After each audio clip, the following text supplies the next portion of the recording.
Bon dia, avui n'Helena del Río, Nau Aguiló i na Joana Maria Fernández vos venim a explicar què és una asímptota. Bé, una asímptota és una línia imaginària en la qual no hi ha funció. Avui mateix vos explicarem les asímptotes verticals i les asímptotes horitzontals.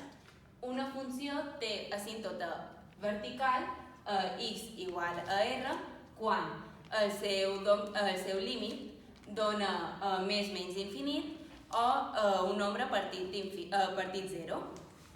Per calcular l'asímptota vertical, primer farem el domini de la funció, després calcularem els límits, després dibuixarem l'asímptota i acabarem calculant les branques infinites que se fan amb els límits laterals. Una funció té asímptota horitzontal y igual a un número real si el límit de la funció dona un nombre real. Per calcular aquesta asímptota horitzontal, primer calcularem el límit quan tendeix a infinit i si aquest dona un número real, com ja he dit abans, tindrà asímptota horitzontal. Seguidament dibuixarem l'asímptota i finalment calcularem les branques infinites, que aquestes es fan donant valors molt grans i molt petits a la x per arribar a y. Bé, començarem fent un exercici d'exemple en el qual hem de calcular les asímptotes. Quan diu que calculem les asímptotes vol dir que hem de calcular tant les horitzontals com les verticals. Per començar, jo faré l'exemple de les verticals. Per calcular les asímptotes verticals, primer de tot hem de cercar el domini. El domini d'aquesta funció, com que és un quocient, serà tot r menys els valors que anulen el denominador. En aquest cas, per anular el denominador, el que farem serà igualar-lo a 0. Per tant, x al quadrat menys 9 igual a 0. Això dona que x és igual a més menys 3. Per tant, tindríem asímptota vertical a x a 3 i a x menys 3. Però, per comprovar-ho, calcularem els límits amb aquests dos valors. Per tant, amb 3 i menys 3. Abans de calcular els límits, hem d'escriure que el domini de la funció és igual a tot r menys menys 3. Per comprovar que hi ha asímptota vertical a aquests dos nombres, a menys 3 i menys 3, calcularem els límits amb aquests.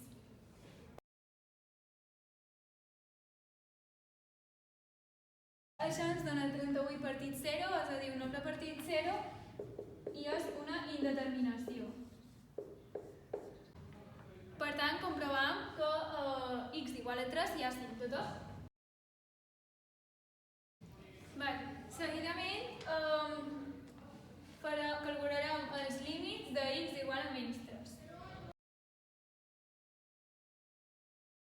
I això ens torna a donar un número partit 0, per tant, una altra indeterminació, en la qual tornem a comprovar que f de x té asímptota vertical a x igual a menys 3. A continuació, farem el dibuix de la funció. Deixem els nombres i l'asímptota, que aquestes línies discontínues representen la línia imaginària per la qual no passa la funció. A continuació calcularem les branques infinites. Aquestes se calculen fent els límits laterals.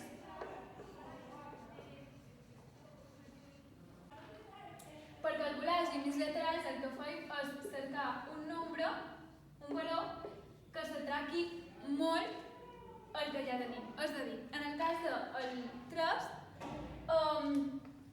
hem de cercar un nombre més gran i més petit. Per exemple, en aquest cas donaríem 3,1 i 2,9. I en el cas del menys 3 donaríem menys 3,1 i menys 2,9. Per tant, ara calcularem el límit quan tendeix a 3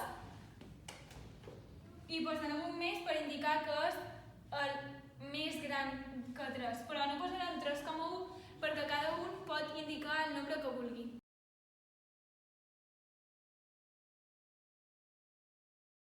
I aquí no fa falta que indiquem les xifres que dona, sinó que basta saber si el resultat és positiu o negatiu.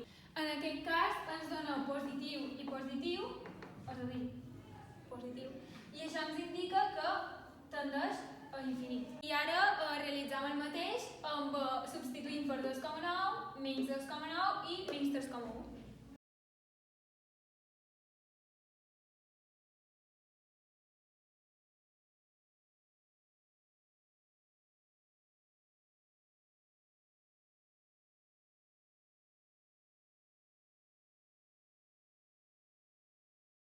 Ara, fixant-nos en si ens ha sortit infinit o menys infinit, dibuixarem les branques infinites. Veiem que quan és major que 3 tendeix cap a infinit, per tant, la dibuixarem anant cap a infinit. Quan és menor a 3 va cap a menys infinit.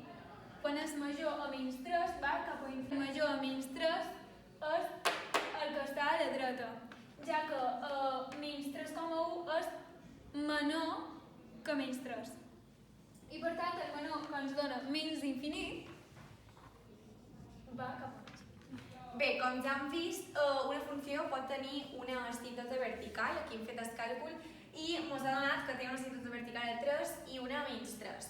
Però també pot tenir asímptotes horitzontals o asímptotes obliqües, i a la vegada que una vertical, però mai podrà haver una asímptota horitzontal a la vegada que una obliqua. Ara farem aquest càlcul.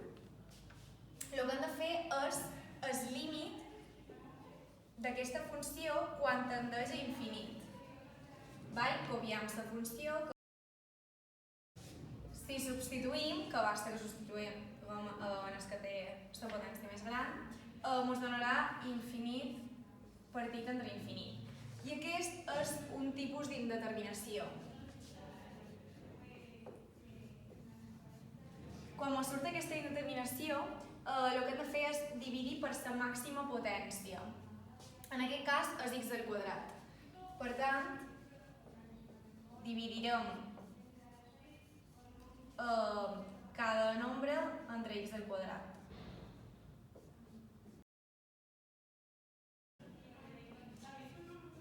Seguidament simplificarem i ens quedarà 2 més, aquí se'n va una x, 7 partit x, menys, el copiem igual, 1 partit x al quadrat, dividit entre, se'n van les x al quadrat i ens dona 1 menys 9 partit x al quadrat. I ara el que farem és substituir totes les x per infinit. I ens quedarà 2 més 7 partit infinit menys 1 partit infinit al quadrat dividit entre 1 menys 9 partit infinit al quadrat. Sabem que un nombre partit entre infinit és 0 i per tant ens quedarà 2 més 0 menys 0 partit entre 1 menys 0, que això és 2 dividit entre 1, 2. Ens ha donat com a resultat 2, un nombre real. Per tant, sabem que aquesta funció tindrà una asímptota horitzontal. Perquè si ens dona un nombre real, sempre en tindrà una horitzontal. Si ens hagués donat infinit o menys infinit, tindria una asímptota obliqua. Per tant, sempre ens hem de fixar en el resultat que ens dona quan feim el límit d'aquesta funció quan x tendeix a infinit. Per tant, escrivim que f de x tindrà una asímptota horitzontal a i igual a 2. El següent pas és dibuixar l'asímptota a i igual a 2. Per tant, això voldrà dir que hi haurà funció per tot, però en aquesta línia imaginària no hi haurà funció. El següent pas és calcular les branques infinites. Les calcularem perquè volem saber la funció quan va cap a infinit si estarà per damunt de l'asímptota o per davall. I el mateix quan va cap a menys infinit, per saber en quina part se troba la funció en relació amb l'asímptota que hem dibuixat. Per calcular-les el que farem és donar-li valors a x molt grans o molt petits.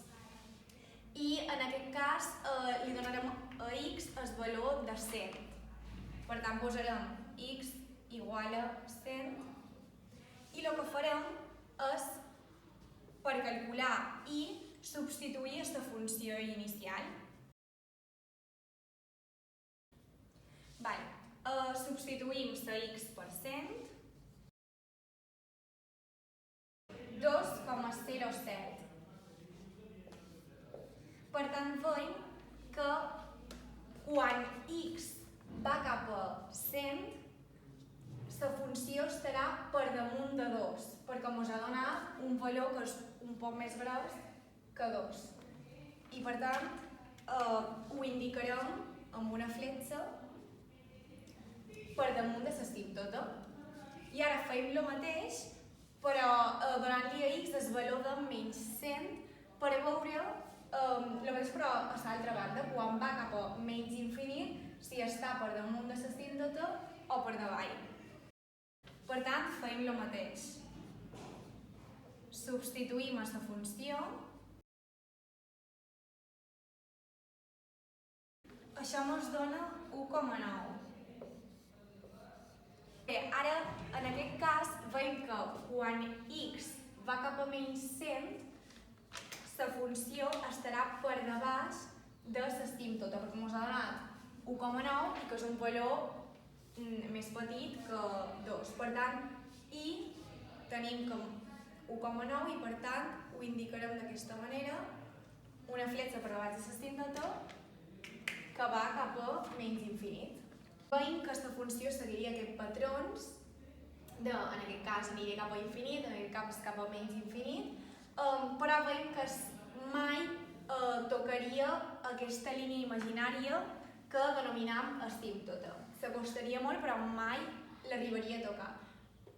I després veiem que tenim també una asímptota horitzontal, que passaria el mateix. Hi hauria funció per tot R menys i igual a 2. I s'acostaria molt, però mai arribaria a tocar-la. I aquí s'acaba l'exercici i bé, moltes gràcies per la vostra atenció.